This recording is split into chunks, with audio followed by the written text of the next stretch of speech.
An old Brahmin lived in a town. He had a son, and his wife had already passed away.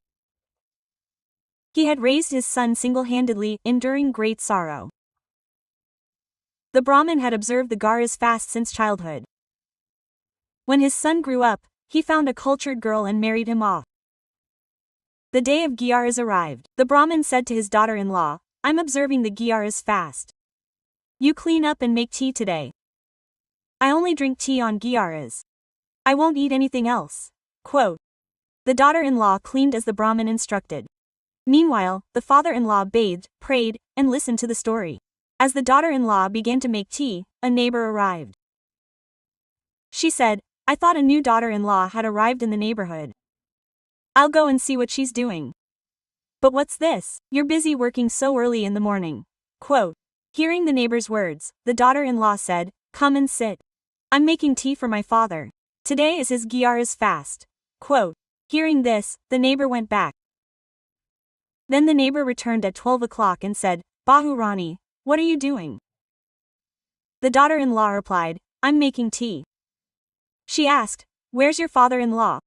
"Bahu Rani," she replied, "Father is sitting in the front room." She thought for a moment and went back to her house. The neighbor returned at 8 o'clock and asked, "Daughter-in-law, what are you doing?" "Daughter-in-law, what are you doing?" The daughter-in-law said, "I'm making tea." The neighbor replied, "You've been making tea all day." She didn't get a chance to gossip. "Okay, I'll come back tomorrow." With that, the neighbor left. The next day, the neighbor returned and asked, "What are you doing, daughter-in-law?" The daughter-in-law replied, "Nothing, I'm doing housework." The neighbor replied, "I came 3 times yesterday and didn't get a chance to talk to you all 3 times. Does your father-in-law fast on Ekadashi? You're making tea all day. There's no expense on sugar, leaves, or milk." Quote. The daughter-in-law replied, "You're right. This time when Ekadashi comes, I won't let my father fast." Quote. The next Ekadashi arrived. The daughter-in-law asked her husband, "What's this? Father fasts on Ekadashi and drinks tea all day. Sugar leaves are a huge expense." Quote. The Brahmin's son ignored his wife and went out. A little while later, the Brahmin came and told the daughter-in-law, "Daughter, make tea." The daughter-in-law replied, "I don't want to make tea, it's too expensive. I spend all day cleaning dishes and sugar." Quote. Sell your gyaras in the milk leaves and drink tea with that. The Brahmin was deeply disappointed after hearing his daughter-in-law's words. He had raised his son through much suffering. Now he was receiving this response from his son's daughter-in-law. With a sad heart, the Brahmin set out to sell gyaras. As he wandered the city, trusting in gyaras mata, he kept saying, "Someone buy my gyaras, someone buy my gyaras." The queen was standing on her palace terrace. When she heard that an old Brahmin was selling gyaras, she came down and told her maids, "Is gyaras even something to sell?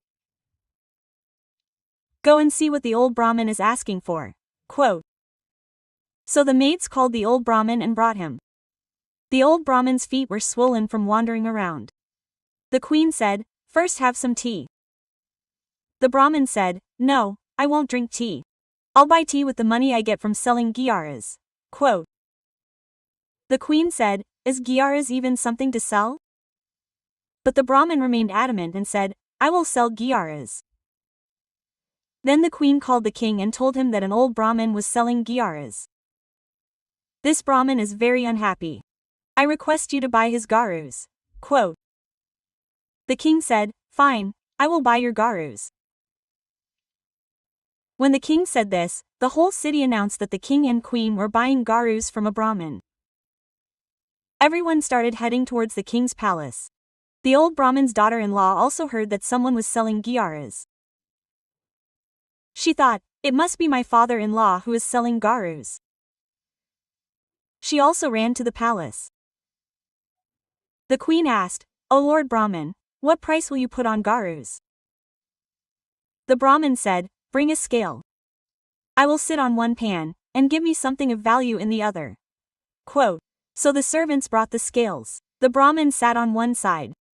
The king placed silver coins on the other.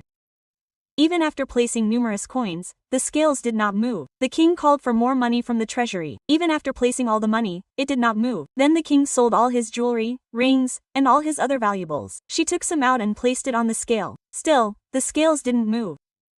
The king placed his crown and the queen's jewelry on it. Even then, the scales didn't budge. Seeing this, the king fell at the Brahmin's feet and said, "O gyaras mata, gather your affection. Let this gyaras remain with him. I will give the money to this Brahmin just like that." Quote. Seeing all this, the daughter-in-law also fell at her father-in-law's feet and said, "Father, please forgive me for my mistake. I was just being influenced by someone. I won't make such a mistake again. Let's go home." Quote. The king gave her a generous amount of money and sent her off. When the daughter-in-law returned home, she found the house abuzz with joy. The Brahmin's house was sparkling with the blessings of gyaras mata and the wealth bestowed by the king. "Oh, Mother Gyaras, just as you blessed the Brahmin, please shower your blessings on all of us. If the story is incomplete, complete it. If it is complete, honor it. Say, Gyaras mata ki jai."